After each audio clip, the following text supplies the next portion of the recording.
आज आपण घेऊन येत आहोत तरीदार मसालेदार असा मशरूम मसाला। बघा मस्त छान तरी आलेली आहे त्याला आणि खूप छान टेस्टी आहे। चला आपण आता त्याची रेसिपी बघूयात।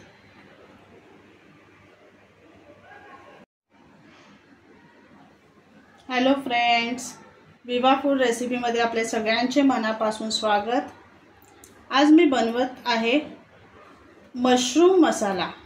त्यासाठी मी एका बाउल मध्ये दही घेते आणि त्यामध्ये मसाले ॲड करून घेते। ते ग्रेव्ही साठी आपण तयार करते। तर 1 चमचा मसाला घेतलाय मी, 1 चमचा हळद घेतले आणि धणे जिरे पावडर घेतले। ते मी मिक्स करून घेते।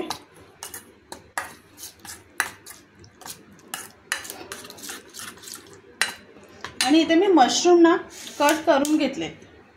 ते कट करून स्वच्छ धुवून घेतलेले आहेत।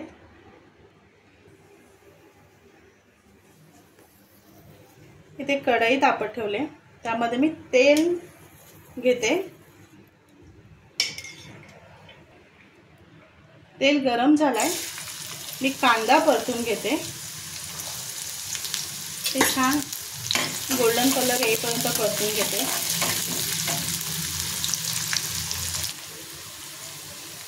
कांदा छान परतून झालाय, टोमॅटो टाकते, ते पण परतून घेते मी।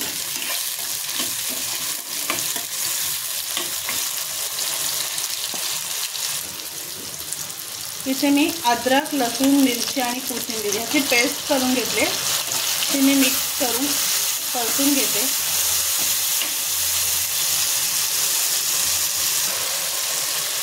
हे मसाले परतून झाले छान। त्यामध्ये मी मशरूम जे कट करून घेतले ते पण मी त्यात परतून घेते।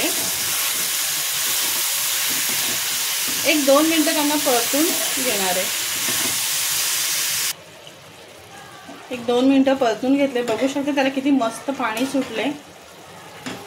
ते पाणीने आपल्याला पूर्ण आटून घ्यायचे आणि नंतर जे आपण जे मसाले तयार करून ठेवलेले ते ॲड करायचे। जर पाणी सुटलं आणि त्याच्यात आपण लगेच मसाले ॲड केले ना, ते मसाले त्याला पकडत नाही, धरत नाही आहेत भाजीला। म्हणून पाणी पहिले आटून घ्यायचं आणि नंतर मग ते मसाले ॲड करूयात आपण। ह्यामध्ये मी आता हे मसाले ॲड केलेले आहे, ते मसाले टाकून घेते। दहीमध्ये जे आपण आधी मसाले टाकून घेतलेले आहेत हे मिक्स करून घेऊया।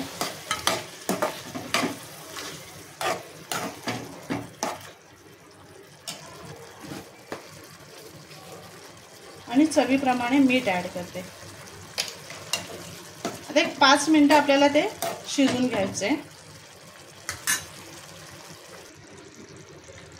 हे रेडी झालेलं आहे आपला मशरूम मसाला।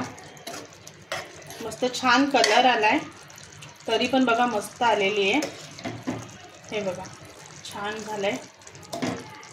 नक्की करा, खा आणि सांगा कसं झालंय ते। Bye bye.